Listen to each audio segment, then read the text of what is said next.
peke yangu siwezi kwambia njoo. Kila mara kila nyumba lazima kuwe na familia. Ndio kila kitu. Hata kama sijui mambo ya mtu ambaye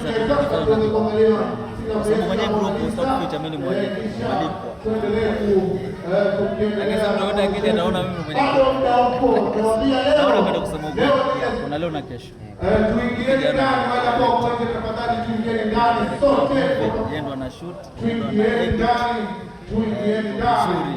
Leo ni siku yetu wasanii. Leo ni siku yetu waimbaji. Leo ni siku tunaweza kuimba. Kuna siku spesheli kama hii. Mimi nasema kwenda location. Tuingieni ndani. Kama kuna wazee pale tunapanga hapa kwa leo. Turuhusiwe. Kwa hiyo nikasema hili jukumu mimi nitalichukua.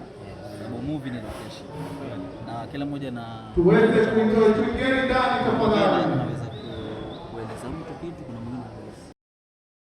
Kuna mwingine anakusema